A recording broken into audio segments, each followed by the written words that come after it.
community city. It's citywide. It's dedicated to promoting environmental quality, neighborhood livability, and good government in San Francisco. Our interests range from sewers to skylines, and we do tons of advocacy, write things in the ballot templates, and endorse everything. Anyway, so Jennifer Clary, this is Jennifer Clary, is president of San Francisco tomorrow, and she will be our moderator tonight. Professionally, she served as the water program manager for Clean Water Action California since 2003. She works to advance key water quality and funding policies in California and to address barriers to safe drinking water in California communities. She serves on key stakeholder committees that advise state agencies on actions to monitor and protect groundwater quality and invest in water infrastructure. She holds a bachelor's degree in chemistry from UC Berkeley. Jennifer, will thank you. So I think we'll have some latecomers coming in. I hope so, because we're full up when we're in the Richmond district, and I really think the mission ought to be able to turn out more people than the Richmond. So, let's help with that. So we have a panel today, but we also have presentations from our panelists. So let me introduce everyone so we can get started. And our first presenter is going to be Elena Engel, and she's a volunteer with 350.org. Her background's in project management. She's worked mainly on municipal building projects. She holds a LEED AP credential. Her interest is making projects as sustainable as possible and to promote zero carbon energy for buildings. Yay. And she has a master's in philosophy from San Francisco. Awesome. And to her left is Debbie Rafael, the director of San Francisco's Department of the Environment. And she's been 20 years working in government, and I've only known her for 15. So to ensure everyone has the equal right to a safe and healthy environment. She believes cities can take bold action to address environmental harm, which is great because that's what we're talking about tonight, bold action. And she works closely with other city agencies and community stakeholders to implement San Francisco's greenhouse gas reduction goals while advancing policies and programs that are inclusive of diverse communities and build on the city's innovative and pioneering spirit. She holds a bachelor's degree in biology from UC Berkeley and a master's in physiological plant ecology from UCLA. I really feel like an underachiever with this. And Hunter Cutting in the corner serves on San Francisco. He's on Sierra Club's Conservation Committee. He's also professionally is the director of strategy for Climate Nexus, which is a national nonprofit to build public will for action on climate change. He has participated in numerous meetings of the UN Framework Convention on Climate Change, including negotiations resulting in the Paris Climate Agreement. He's an expert reviewer for the Intergovernmental Panel on Climate Change, and he began working on climate change in 2004, so we've got a real sterling professional here. He directed the release of the Arctic Climate Impact Assessment, the first major scientific analysis to identify the significant impact of climate change on current conditions. He's got a BS in Conservation and Resource Studies from UC Berkeley, so we have the same honor. Sarah, that's pretty cool. So we want to start with Elena from 315 talking about their Electrify Everything. Yeah. So when So when I look around, I have the feeling that most of you know about the content of what I'm going to say. So if anyone wants to come up here and kind of take my place, I think we'd be fine, actually, but I'll go through my presentation anyway.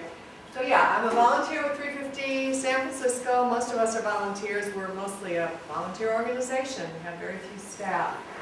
I'm going to talk about sort of the big picture. Where are we going? How are we getting rid of fossil fuels?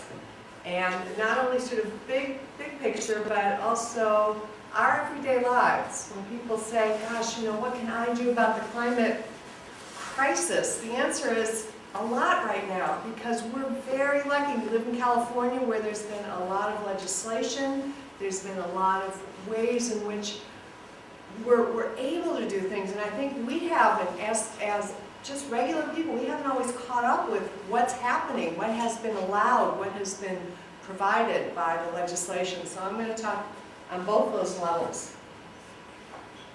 And I think the real answer right now, technologically, is electrify everything. That's how we're going to get off fossil fuels in our daily life. You know, maybe in 10 or 15 years it'll be a different story, maybe technology will have moved on, there'll be a different answer, but for now, this is it.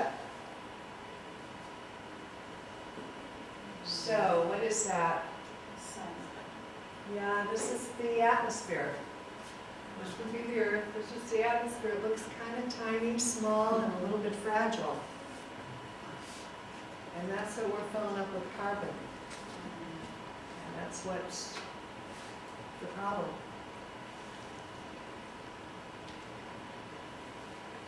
So, when you think about what can we do? Where are we? There's been a lot of study of where is all the carbon coming from? You know, how are we contributing? And if you look at it, right now, this is Bay Area, 2015, hasn't changed much since then. Transportation, almost 40%. That means us driving our cars, that means our trucks, that means our buses, that means our trains, that means diesel fuel, that means airplanes, everything. All of that, 40%. Generation of electricity, 15%. Commercial and residential, 12%. These are the three areas I'm going to be talking about. And together they make about, I'd say 3/4 of that, 38, 40, 55, 60, 2/3 of it, let's say. So if we could impact those areas in our daily life, we'd be doing great. Let's talk first about electricity, what you use in your home. The lights here. So, renewable energy, we know about that. Wind, right? Everyone knows that's one of the sources. Solar panels on your roof. But here in San Francisco and in a lot of parts of California, we are very lucky because what if you don't own the roof? What if you're a renter? What if you don't have space for a wind turbine? Most of us don't. We actually have a pretty great solution, and some of the people sitting in the audience know all about it and work there. Clean Power SF. So you don't have to put a solar panel on your roof. You don't have to do wind turbines because they'll do it for you. And today you can sign up, and we have sign-ups there in the back of the room. You can sign up and have 100% renewable energy coming to your house today. And we got to go there. So the grid right now in California is not too bad. It's 30–40% renewables. That's pretty good. It's not bad, but you can get 100% renewable energy for a few dollars extra a month. And we all should be doing it. It's just a no-brainer. It's like, we are going there and we got to go there fast. So you don't have to put solar, it's great if you put solar panels on your roof. That's a wonderful thing to do. But if you don't have the ability or you don't have the money, you can just get it from Clean Power SF. They'll do the solar panels for you. They'll do the wind turbines for you. Does anyone know what that is? I know it's a little hard to see. What in the world is that? Yes, an engine. What kind of engine is that? Internal combustion. An internal combustion engine. It takes gasoline. It takes fossil fuels. It's a car engine. Nope. Absolutely not. What's that? An electric motor for an automobile, yeah. Thank you. That's where we gotta go. And we have the ability to do that right now. And California is also lucky because there's a lot of electric vehicles, a lot of models. The state has mandated that auto manufacturers have to make an EV to sell in the market here. It's becoming much more affordable. You can lease an EV for cheap. You can get used EVs for cheap. You can talk to me about it, and there's other people in this room who I know are part of the Electric Vehicle Association who will also talk to you about it. But you can do it today, and there's infrastructure. In the Bay Area, infrastructure really is not a problem in terms of plugging your car in. If you do not live in a place where you have your own garage, you can plug in your car at night. There's plenty of places in the Bay Area where you can do it even without a garage, and I actually have a piece of a little written thing on, what do I want to say, a handout on this back there. If I don't have a garage, can I have an EV? The answer to that is sure you can. And we got to go there, you know. And I got to say, about 13 months ago, I got an electric vehicle because the Prius died, right? And I can't tell you the way I feel now. I go past gas stations on my way, and I think, I'm never going there again. You know, because how can we be doing this? We know where we gotta go. And we gotta go there soon. So, you know, I'm not saying everyone needs to own a car. Lots of you may not own cars. That's great. That's wonderful. But if you own a car and your car's getting to the end of it, don't buy a gasoline engine. This is where it's at. There they are. Charging stations, it's not hard. Once you start to do it, it's pretty darn easy. And it's just kind of, you know, no more gas stations. Just keep repeating that. It'll be easy, honest. So, okay, you don't have a car. That's great. That's even better. You know, you're getting fit and so forth. This lady, it must be electric. Must be electric. I can't imagine her doing this otherwise, but yeah, biking is great. Don't have to have a car. Bus, okay. If we're going to take transit, it's got to be electric. Diesel buses, And Proterra's here in the Bay Area. You know, they've got great technology, and you know, time to go. It's really time for it. Share vehicles. Do you don't have a car, you sometimes get car share. Guess what? We got to say to them, these have to be electric.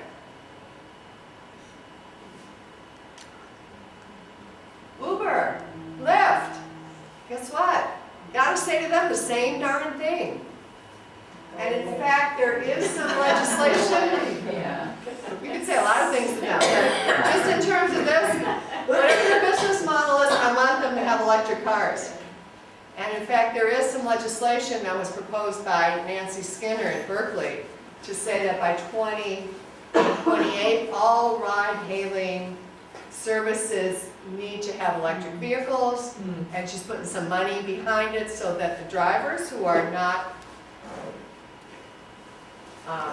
employees of these ride-sharing companies will have some help in terms of being able to change out their vehicles and get electric vehicles. But it's like, just think, if it runs on the street, it's got to be electric. That's the answer. Right, this one is a little more difficult for us to understand yet. It's a little more on the aspirational side. What do we use to heat our houses? I have electricity. You have wow, oh, you win. But most people, what do they use? Yes. Gas, natural gas. What's natural gas? It's methane. 84 times more powerful, more potent than CO2. Doesn't last quite as long, but boy, it is strong. We have to stop heating our houses with methane gas. As I say, this is a little more aspirational. Some codes have to change, some incentives have to change. It's a little more complicated if you have an existing house to change it out from your gas furnace to an electric heat pump. Possible, technology's there. It's really not that. It's more just, it's not what's usually done. The code doesn't really incentivize it. In fact, the code right now incentivizes gas because that's where we've been for so long. But water heating is a little bit easier. Also, electric heat pump for your water heater. Same thing, water, space heating, your car, and the electricity, your lights and so forth in your house. If you did all of that, guess what? In your daily life, you would be off fossil fuels. Essentially, those are the things that we use. I mean, yes, there's other considerations, businesses, flying, there's lots of different things that we do, but in our daily life, thinking about heating our homes, heating our water, transportation, and electricity that we use, we're almost there. This one's the hardest, just because it's the least known. But it's easy, it's not hard, and the laws have made it possible here in California, and it's really up to us to go and say we're doing it.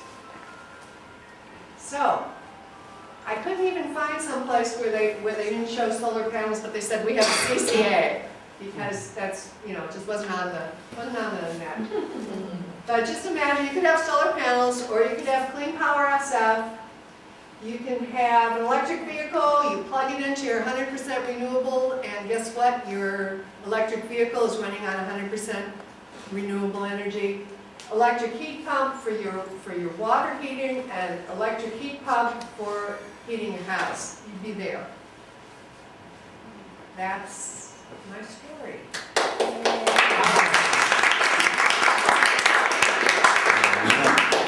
So Debbie, do you have a presentation? I do, and I'm going to go really fast because Elena and we are twins, but we didn't know it. We are obviously channeling each other.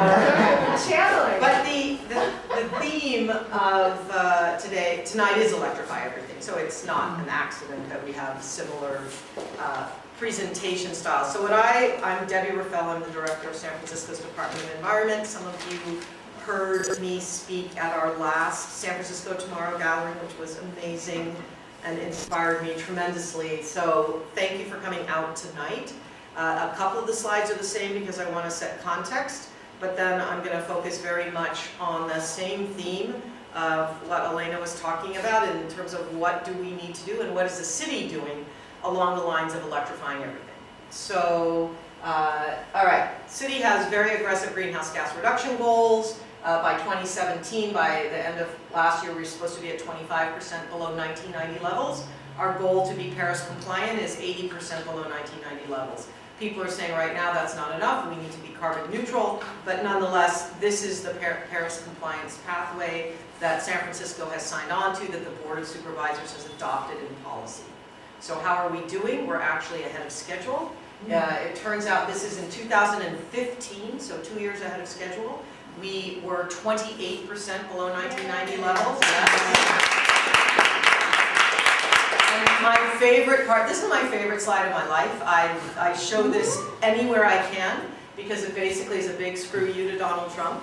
And the reason is because we achieved that with a 19.5% increase in population and a 78% increase in our GDP. So this is proof that environment and economy are not mutually exclusive. That you can do really good things for the planet and you can keep people employed and have a thriving economy. This is a really important statistic and we're showing it far and wide internationally to show what is possible in San Francisco. All right, so you're going to see pie charts with me too because it turns out they're very important when you think about, all right, how are we going to get to that 80%? So you have to know where your load is, you have to know where the GHG emissions are coming from. So this is now, you saw, Elena gave you the Bay Area, I'm going to give you San Francisco specific. So if you look at San Francisco itself, 46%, so even bigger than Bay Area, 46% of our emissions is coming from transportation. 46% also, this commercial and residential, is our buildings. We don't have a big industrial sector. So that is 46% from buildings, 46% from transportation. The thing I want you to notice is municipal. That's all of our operations is 3%. So while it's really important for the city to lead by example, we're not going to solve our climate issues if we don't tackle the private sector. So everyone in this room, which is really Elena's point, needs to help us. And landfill organics is 5%. That's where our composting becomes so important because landfill organics is methane coming out of that, as you heard from Elena, 84 times more potent. And that's why we really need people to compost. We just have to get all organics out of the black bin. All right, so our climate action strategy in a nutshell, 0, 50, 100 routes. Zero waste to landfill or incineration. 50 is 50% of trips in sustainable modes. We're really lucky tonight to have Tim Doherty here from MTA. He is a sustainability person for MTA, and with his leadership and Muni and MTA is going to be changing that 50, and they're upping it because they've already reached it. So we'll be announcing that number, but it's really exciting what's happening in our municipal transportation. And 100% renewable energy. So 0, 50, 100, that's how we do less bad in the world. Roots, the fourth element, is how we heal the planet. Because roots is pulling CO2 out of the air. It's not enough to put less in. It's not enough to be carbon neutral in our daily lives. There's already too much CO2. We've got to get it out of the air. The way we do that is by planting trees, by supporting biodiversity, and we also do that by using our compost on rangeland to massively improve soil fertility, which then becomes a carbon sink. So San Francisco's climate action strategy, 0, 50, 100 roots, is really the secret to solving our climate problem. All right, so tonight it's about 100. So what does 100 mean? 100% renewable energy. So I like to say there are 3 pillars of 100. So this is a little bit, just a different way of saying the same thing Elena did. And it's the way my brain thinks about this and partitions it. But there's no difference to what she just said. So the first one is energy efficiency. We're going to have to reduce our load. We can't use as much energy, can't need as much energy. The second is we need to decarbonize the electricity source, go to renewables. And the fourth is what we call fuel switching, which is getting off of diesel, natural gas, and gasoline and electrifying. So when we do all of these things, we are electrifying everything. It's just a different way of saying what Elena says, but it's the way that we think about the 3 pillars of getting to 100. All right, so now let's look at how we're going to get to that in San Francisco. So if we look at the building sector, so remember that's 46% of our emissions, what you'll see in San Francisco is of that 46%, 44% of that is from the electricity because we're not at 100% renewable yet, and 53% is natural gas. So what this is telling you is even if we all switch to clean power SF, which would be awesome, and we all go super green, that natural gas piece is still there. And I like to say there's nothing natural about natural gas. It's methane. It is not a bridge fuel, it's a bridge to nowhere, and we've got to get off of this idea that it's this wonderful thing and it's so much better than coal. It is nothing natural. So just keep this in mind, we've got to tackle both halves of that, and that's what Elena was talking about. So efficiency, this is a 100-year-old boiler in an apartment building in the Tenderloin area, and we're looking at it, it's boiling hot in that room. What that means is that's the most inefficient boiler you can imagine, because all the heat is just going into the room and not into the hot water. So our department has a lot of programs on energy efficiency with incentives, with microloans to small businesses. We're working on getting people LED lights. So there's a lot. We've got wonderful energy codes, Title 24. The city has green building codes, which are even stricter. So we've got, I would say, out-of-date energy efficiency requirements. Our residential and commercial energy efficiency ordinances were adopted in 1987. It's probably time for us to revisit them. But we also have a mandatory benchmarking and auditing. So for commercial buildings, they have to at least understand their energy use and then have an audit to figure out what they can do. We could maybe ratchet that up too. And later on, we'll talk about what can the city do even more on these things. So remember the 3, we've got efficiency, renewables, and then fuel switching. So on the renewable energy side, I think Elena did a great job of talking about what's going on with Clean Power SF. We have a mandatory solar and green roof ordinance for all new construction. So there's lots that the city's already doing on this. Getting everybody to super green, that's the future. Natural gas, as Elena also mentioned, there's a lot less that we know exactly what to do on this. We could say that all new construction needs to be electric. I don't know if that's the right way to go, but it's something that we as a community can talk about. For existing buildings, to switch out your boiler systems, to switch out your heatings from natural gas to electric is very expensive. And so what we want to do, especially in municipal buildings, is say, all right, well, when the boiler's at the end of its useful life, that's the time to look at, can we be all electric? What can we do on that?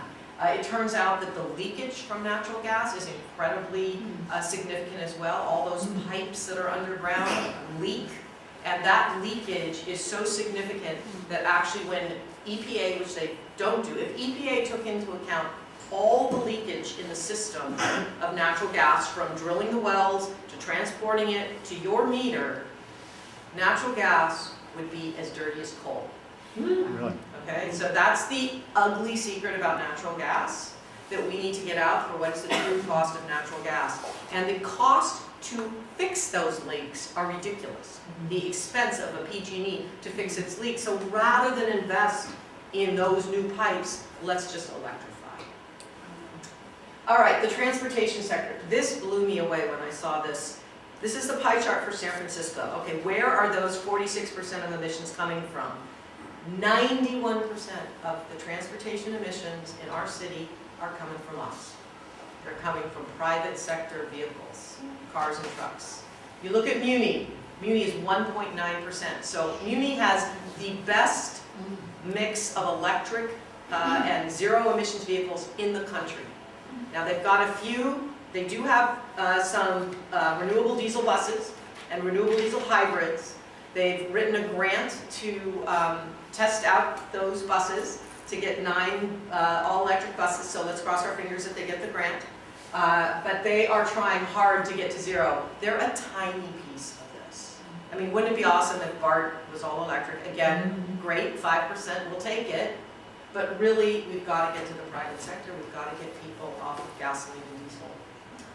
So the best way to do that, by far, it's just like that energy efficiency thing. You start by decreasing your need for the fuel itself.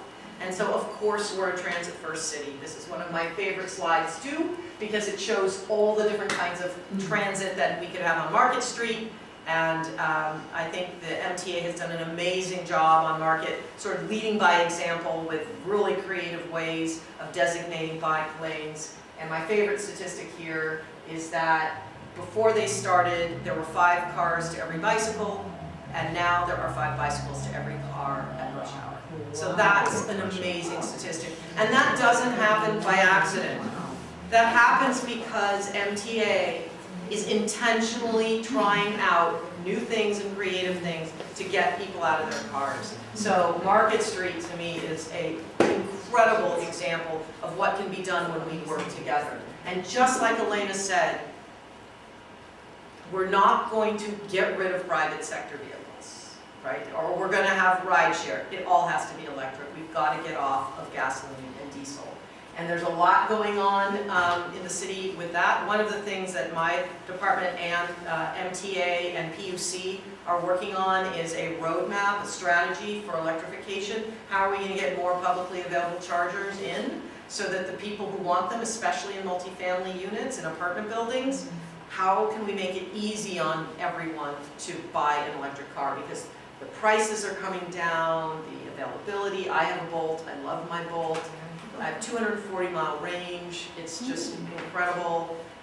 So it's totally affordable. I mean, the lease payments are very low. So it's all good, but if I couldn't charge, I couldn't have it. So we need to make that.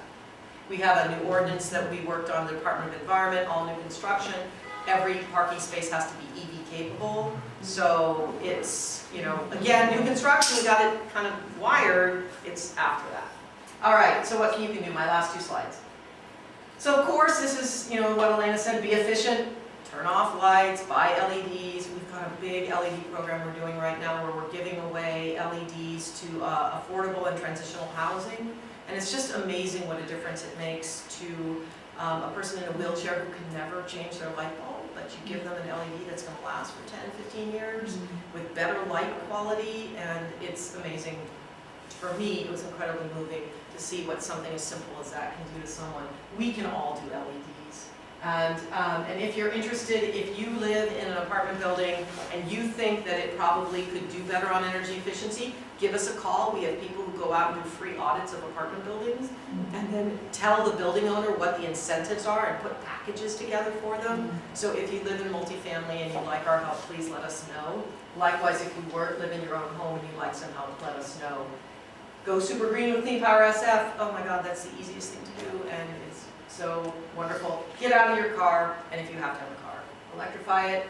What's next? So, huge interest in bringing charging stations to San Francisco. Huge interest. VW, you might remember, got a little bit of hot water by lying about their emissions. So what they have to do is spend hundreds of millions of dollars in California on electric vehicles. And they have to be car brand neutral. So they can't be just promoting their e-Golf, they have to actually improve infrastructure. So they want to install charging stations in San Francisco. They have to and they want to. So we need to work with them to make sure they're in the right places. There's going to be a big Electrify America event that they're putting on in March, Stonestown. The more people who can turn out for that and say, all right, VW, hurry up, get them in San Francisco, the better. As I said, we're working on a mobility strategy for the city. How are we going to electrify and promote infrastructure? I talked about the bus application, and then of course in September there's a global climate summit that Governor Brown is putting on. It's a great time for our city to stand up and say we care, and I encourage all of you to think about ways you'd like to make that statement with us. So that's me. That's it. Great. All right.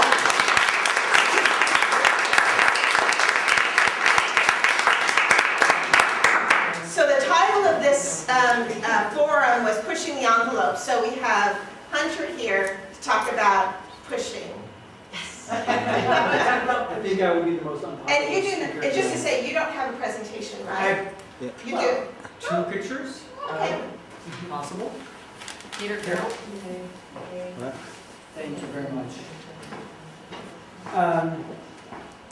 So I agree with everything I heard tonight. But I got to tell you, there was something you didn't hear tonight. And that's when all these changes have to occur. And they have to occur a lot sooner than what's being publicly presented. And it's a little surreal working in the climate space, because there's a huge disconnect, and it almost feels like you're in some weird noir film from the Mexican golden age of surrealism film, and it's Buñuel's On the Nightmare. There's what the science and economics tell us, which is that we should be screaming with our hair on fire. And we should be pissed off, because making a dramatic change is not going to cost us very much. And everybody acts like it is. There's made some mention about the current San Francisco goals actually technically not being Paris compatible. They are nowhere near Paris compatible. San Francisco is not a leadership city. It's often fronted that way and presented that way because in fact San Francisco is way ahead of most cities in the United States. But quite frankly, it's not in a leadership position because it's not doing anything near what it should do. We are one of the richest cities in the richest country in the world, and we are nowhere near what we should be doing. So what the science says is that if we continue polluting, of course that we're on, we've got 14 years left. At that point, everything is supposed to be shut off. If you want as much warming as already happened to happen again, that much warming has made the Sierra Nevada, for the first time, go above freezing during the winter in the history of record keeping. And that's why we no longer have a snowpack.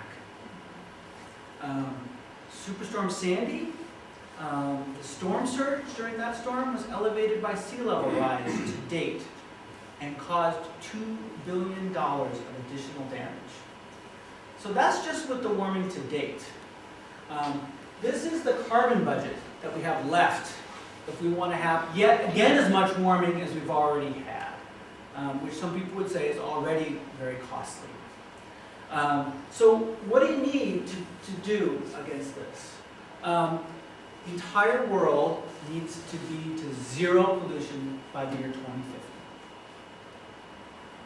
Now, think about that. The entire world, that means all of Africa, all of China, all of India. And as you can imagine, that means that some countries actually maybe should be there a little sooner than what you'd expect the poorest people in the world who don't even have electricity to do. In addition, there are some sectors that are really dirt cheap. In fact, you would save money if you electrify them, as our prior presentation showed. So those sectors need to move first. Generally speaking, San Francisco, if it wants to say it's a leadership city, needs to be 100% renewable energy, entirely zero emissions across the board. If you want to say you're a leadership city, that's a big if, you don't have to. So if you say you want to be, by 2030. That's just the facts. Now, there's plenty of reasons why it can't be that way. There's codes, there's PG&E. I'm not saying that there's not political obstacles, but that's actually what a leadership position would be. And here's the reason you should be pissed off, quite frankly. Can we go to the next slide? Is this the? Oh. There we go. Here you go. Wind and solar are now the cheapest form of gas. This is a Lazar. I don't know if you guys know Lazar. They're a utility, Wall Street's firm. And this is from 2 years ago. That's why I was busy over here. I was trying to find an updated slide. That's from 2 years ago. We have a utility, Excel, in Colorado, that's now taking bids for wind and solar, for new wind and new solar, plus storage, that are cheaper than existing natural gas. So it's cheaper to ditch, to not renew any of the contracts for natural gas and coal, and just build wind, solar, and storage. And yet we're not moving there. Probably know the sad history we have in the city of the Clean Power SF plant being slow walked for 15 years. It's a friggin' embarrassment. The reason that we're so close to 50% renewable energy is we had a huge head start. We have tons of hydropower from Hetch Hetchy. So, and believe you me, city managers all across the United States know that. So I cannot go to them and brag about San Francisco because they'll look me right in the eye and they'll say, what are you talking about? You're not making any effort. And you expect my city to do what your city's doing when you had this free head start? So I'm just here to say that this is all great. The rah-rah, the hooray, it's all wonderful, but it's not a leadership position. And if San Francisco wants to claim a leadership position, and I quite frankly think it should, there's no good reason why it shouldn't. It's politics, let's just be frank. It's straight up politics. It's not economics, it's politics.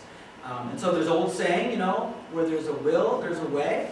And so when I hear all these excuses about why we're not quite there yet, that's fine. That's telling me that in fact there is no will. So that's my presentation. Excellent.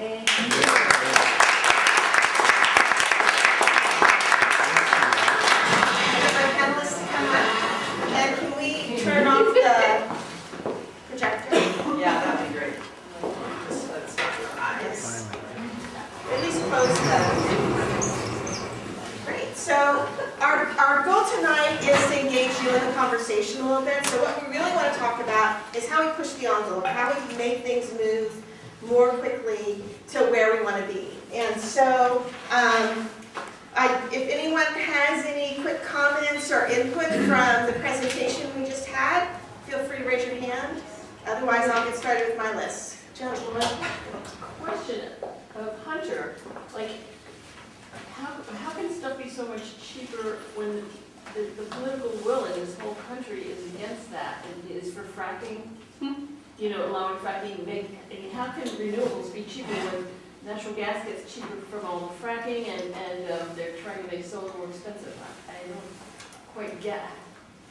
Where do you get the facts that renewables are cheaper? They seem to be going the other way now. Well, these come from Bloomberg and Lazar, which are the preeminent Wall Street analysts.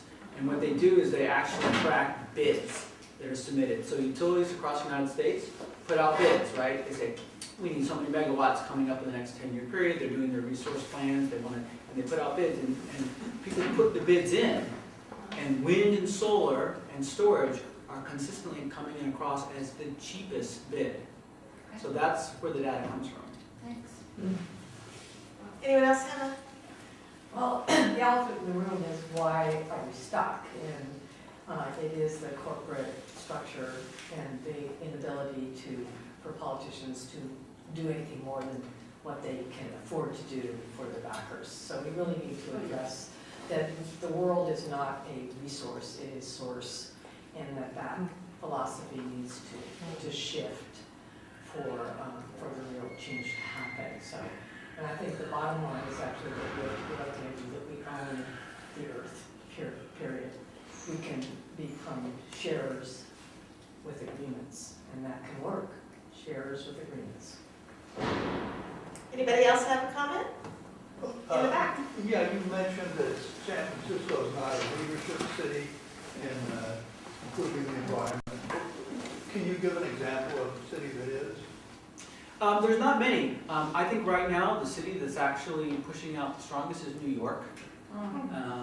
What they've done in terms of utility reform is amazing. What they're doing in terms of fossil fuel divestment is amazing. It's embarrassing that our city's not moving forward on fossil fuel divestment.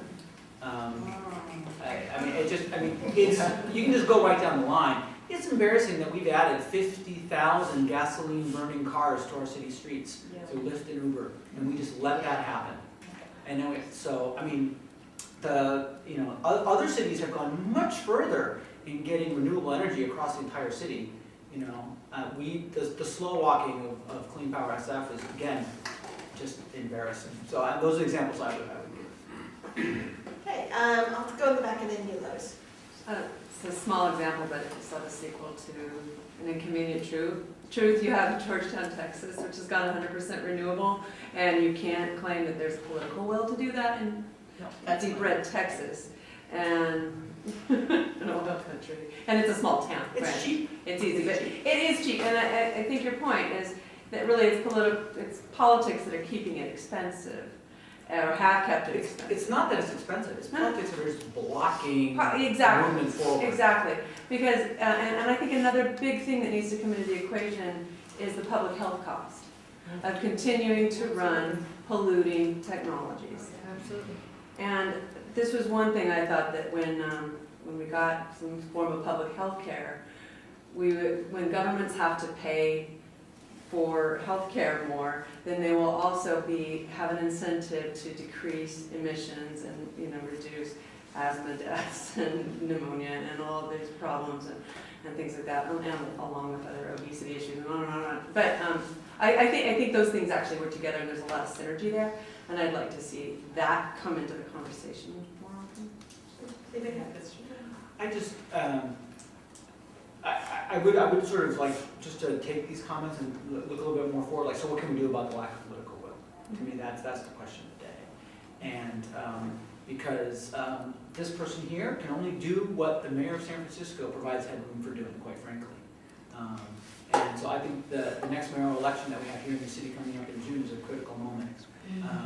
And I think we should be asking, all the mayoral candidates, what exactly are you going to do? What benchmarks are you going to set for San Francisco to be a real leadership city? Tell us when you want to see 100% renewable energy. It was supposed to be 2020 was the original deadline. It was a joke, that's 2 years away. And now the plan is 50% by 2030. Like, 20% by it's 50% by 2020 and 100% by 2030. So that's the goal right now. We have Lois here and then you. The political nut, we moved here in '82 when Sam Jin was CEO of PG&E, and the biggest problem was they couldn't get job applicants that could fill out the job applications, so we wanted to help the high schools. Okay, but since then, I took my parents to the PG&E shareholder meetings, and the shareholders, you get these working class people go up to the microphone, and they weren't getting dividends. Okay. If you remember the electricity blackout in California, which got rid of Gray Davis and brought us Schwarzenegger, our version of post-Reagan, electricity has been gained since the ISO, since Enron, what came after that, WorldCom. Okay, so I was in City Hall and my friends from Baby Hunters Point come out of a room and they say, Lotus, they're not going to make make PG&E pay for Morant, the polluting coal plant on Potrero Hill. Because they say that Comer Marshall's not qualified. He's an African American, doesn't have the right degree. I said, my husband worked for AT&T. You can't say he's not qualified. So he helped Bayview Advocates do a 4-year program of hiring local kids, training them, and they were paid to install 51 solar roofs in Baby Hunters Point. SFPUC slowly, when the South African guy had your job, paid out, I mean, getting each invoice paid was like pulling teeth, okay? So PG&E, before that time, went bankrupt. And, okay, the story continues. You've got to end it. Well, the point is, PG&E at that point was what Salesforce is now. They were the big kahuna in San Francisco. They gave out all the corporate money for everybody. PG&E and Pac Bell. They don't want to give up what they're getting now. Sure. A response to that? No, we all agree. Okay, over here. Yeah, I think that Hunter has a really good point, that San Francisco could be much, much more of a leader. And the way that I've been looking at it for quite a while is that there are a bunch of like changing the whole thing at once is hard. I mean, there is a system that does need to be changed, but changing that all at once is really difficult. Definitely expressing our needs to the mayoral candidates is really, really, really important. I think that they all need to be pressured to be much more forward and much more aggressive in terms of climate change plans. They need to revisit all of those benchmarks that they've been kind of jimmying for many years and stop the posturing and actually get something done in terms of leadership. But in terms of what I was going to say is that for people like us, not only is there sort of like the macro issue in terms of speaking to mayoral candidates, but there are like smaller targets that if just, like let's say 10 or 20 people kept up the pressure, some things could be done. Like for instance, requiring these corporate buses to all be electric. Now, that is sort of a symbolic gesture, but it does get some of those horrible, huge coaches off the road. But it's a leadership gesture, right? And then from there, we move on to requiring electrification of other types of vehicles that do business in San Francisco. Or let's say, one of my things has to do with SFPUC and where it is with super green. Now, everybody here knows that the optimum is 100% super green, and we all know to sign up for 100% super green, right? However, all the ratepayers in San Francisco are going to be automatically enrolled in the lower category, 40% green, and they don't know that there's another step to go to get to super green. So, Clean Power SF is a wonderful program. It's, there's no question about that. But they're not pushing signing up for super green. They're not, that's kind of like a word of mouth thing. I mean, Elena has been working really, really hard getting people to sign up for that one by one. And, but SFPUC is not real aggressive about making it known that everybody should be on super green. And the reason is that they are concerned that they're going to have to bid on the energy market for more green energy if they have a higher subscription to super green. So they're keeping it they have like a 5% goal. And we're talking about 100% here, right? There are communities that have got 100% super green. So that's another area. You see, what I'm talking about is like targeted mini areas, defined campaigns. Let me take that because I think you just made a really interesting comment. And what I kind of want to come back to my expert panel on is, where everyone's talking about electrifying everything. And what is the goal? How do you sequence this? You can always say we have to do everything right now, but do we do everything right now, or do we say we're doing this now, this now, this now? And then the other question is, do we have help or hindrance from our state policy and elected officials in this? Go ahead. Is that too many questions? It's a lot of questions, and it's a lot of great comments, and I have to say that with Hunter's point about the urgency, I think he's absolutely right. There's tremendous urgency. And that urgency, I mean, we feel it every day when we look at the news and hear what is happening with the fires, with our snowpack. The evidence is right in front of our face. So I feel that urgency deeply. I also want to say that it warms my heart to think of the community asking the mayoral candidates and our elected officials to talk about this subject. If you look at every single article that's been written, there's not one out there that's talking about this issue. And I think the sense is when you look at the chamber's surveys of what are San Francisco's citizens caring about, they're caring about some real issues around homelessness and cleanliness and affordability. And my feeling is this has to be an and, it's not an or, that it also has to be of, and what are we doing for the long-term health and sustainability of the city so that we can be resilient, so that we can, Hunter talked a lot of, or he mentioned several times about storage, this idea of battery storage. We don't have examples of that in San Francisco. We absolutely need to have examples of that in our city, of how do we bring the solar and the storage together to sustain the grid and for many other reasons. It's just, I think your point about how do we get word out about super green is great. How can we make that on people's radars so that they can see what's possible? But there has to be a groundswell that we care about this as a city. Sometimes I feel like it's a given. Like people think, oh no, it's almost what Hunter was saying. San Francisco sees itself as a leader on environment, so we've got that covered. We've really got to go to these other issues because we don't have solutions for them. And again, I come back to it has to be an and, not an or. We've got a lot of work to do on the environmental front. We do have things to be proud of, and I'm deeply proud of the work that we've done so far. It's nowhere near enough. We're not there yet, of course. So to answer your question, obviously we can't do it all at once. What are the most important things? When I think about transportation and buildings, so energy supply, efficiency, transportation, what's interesting to me is one feels more about money and one feels more about political will. So on the money side, getting rid of natural gas, that's a big financial expense. I don't know how we are going to have to change incentive structures to get that done. We're going to have to deal with stranded asset threats from the gas providers of PG&E and such, but we can do that. And we're also going to have to figure out how to improve efficiency of existing buildings, and that is money.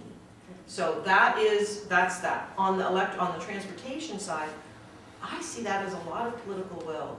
Where's the political will to give up parking places, to prioritize parking for electric vehicles?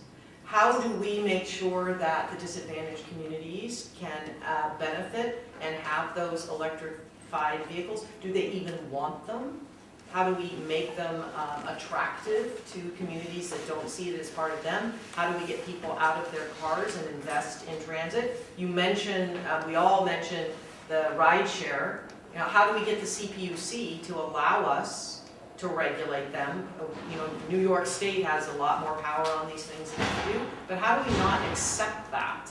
How do we choose those issues and rail against them? So I'm answering a lot with a lot because I think there's a lot of different directions that we can go, and I as a public servant need I need you to have my back, and I need to have your back. And the way we do that is by saying to those in power, it's an and. It's an and. We've got to figure this out, because if we don't, this graph of what's going to happen, it's going to dwarf. It's going to dwarf everything. So. And I see hands, but I actually want to have our panelists speak before I take more questions. Do you have any responses to any of the comments you've heard? Or the idea of how do we move to electrify everything? Well, I think the part that I was pointing to in what I was saying is that we have a certain amount of power ourselves as people who are consuming things. And we are not taking full advantage of what we have right now. So clearly, politically, you know, it's always good to work in that area. 350, that's pretty much what we do as policy stuff. So, you know, if you can get the governor to say, we're going to do this, and it's a rule for everyone, that's huge, rather than talking to people one by one. But I do want to say that we as individuals haven't caught up with some of the things that now have been incentivized, are possible, that you could walk out and do right now. You could sign up for 100% renewable. How many people here have 100% renewable energy from Clean Power SF? Look at that. Okay? How many people here have a personal auto? How many people have an electric auto? Mhm. Okay, just asking. Because there are things we can do, and that doesn't mean, again, it's not either or, doesn't mean that then we don't have to also make sure that our politicians, that our rules, that our legislation are what we need. But we've got to take full advantage of it. And I'm seeing that people in San Francisco, for God's sakes, aren't. How many people knew you could get Clean Power SF 100% before they walked in here? Because I didn't. Yeah, well, So that's a big problem. yeah, absolutely. I'm pretty That's engaged. why we're here talking about it. Right, but I mean, Yeah. why is it not in my Facebook feed? Why am I not seeing Yeah, it yeah. in the news? Why is it not in my bill? Why is it not Absolutely. everywhere? Absolutely. But I do Yeah. think among I'll put in a word. I I sit on the Citizens Advisory Committee for the San Francisco Public Utilities Commission, and I just added that to my list. Right. You can take some information at the back of the Well, room. I get it online. I brought some. So, Heather, do you have any responses? I mean, I understand we have to do everything by 2030, but how do we stage this? So Hey, can we have one conversation, guys? I guess a lot of people have covered a lot of the ground. One other sort of very nuts and bolts thing I would add, and I suspect there's people in the room who are more up to speed than I on this, but there's likely going to be a ballot proposition to authorize the PUC to go ahead and build its own renewable energy. And so we need that ballot proposition to happen and we need it to pass. So that's a very key sort of, that it's half politics, half policy, and that would be a very concrete thing to have happen. City or state? Yeah. SFTC, just be a power generator and not just a We're talking about buying property outside the city to resolve it. We don't need to buy property. We're the second largest property owner in San Mateo and Alameda counties. Oh, good, let's put panels all over it. I have a question back here and over here. So, first of all, thank you to the panelists. A very challenging kind of conversation. I practiced medicine for 3 decades, and I'm really, really proud of the 50 people who I convinced to stop smoking. But you can imagine that that was barely a dent in the public health problem of cigarette smoking. And what it really took was a public health effort, making cigarettes really expensive, and a very comprehensive approach, well beyond what each practitioner could do with his or her patients. So I see, I completely agree with what Elena's saying about what we can do in our personal lives, and I think we should all take a very hard look at that and start there. But I also know that's necessary and not sufficient. So I want to ask each panelist if they could just name one thing that they thought regular citizens could do beyond the mayoral election, which I think is a great idea, but beyond that, one thing that we could do that would really impact the larger political climate in the positive direction, what would that be? Wait, say that question again. 'Cause I What wanna make could sure- we do to get involved in changing, reshaping public policy beyond our own personal choices to drive this more rapidly? Hunter? So I actually think that the war on tobacco is instructive here because no, the war on tobacco went on for decades and for decades it didn't go anywhere because it was all about the smoker and about the smoker getting cancer and how bad that was, and that actually didn't change anything. And so it's actually well documented in the social science literature. What changed is when They sued, and they got the money, and they started running big ad campaigns. And the ad campaigns were not about getting cancer. The ad campaigns were about the tobacco companies lying and funneling money to candidates and lying to kids and trying to get kids hooked on smoking. And that's what changed the political dynamic that allowed us to pass all these anti-smoking laws across the United States. And I think, quite frankly, it's the same dynamic that we need to get rid of the fossil fuel infrastructure. It's the fossil fuel politics. And so I would want to ask any candidate, have they taken a pledge not to take a dime from PG&E, not to take a dime for any of the utilities, not to take a dime from Sempra, you can go not to take a dime from Chevron, you can go right down those issues. Because to me, as long as the politicians are taking money from the fossil fuel industry, they will always find convenient fictions for why we should slow walk stuff. Great, and then question over here. Oh, I'm sorry, did I miss? No, I'm just trying to figure out how to answer the question. Do you have a One thing. No, because it's one thing. So one thing, because the question is not what one thing can I do as an individual. It's what one thing, I just want to really make sure I understand, can people do on a larger scale? What's that insertion point that's the most important insertion point? I'm not even requiring that it be the most important. Yeah, I just want you to give me a good suggestion of what I might do that would make a difference in the larger arena of influencing. Yeah. Well, I mean, I live by the motto that the world is run by those who show up. And I think that starts here on a small scale, which to your point of picking that small thing. And so I think that the people in power need to feel that pressure and that outrage and that urgency that's missing. Frankly, the person I think that is the best at expressing the urgency is our governor. Wherever he goes, he talks about existential threats. Now, I don't know that he's using language that the common person can really understand, but his urgency is clear. And I think that we need an expression of that urgency, that it's not about waiting till it's convenient, that we have all the answers, all the I's dotted and the T's crossed. We have to start taking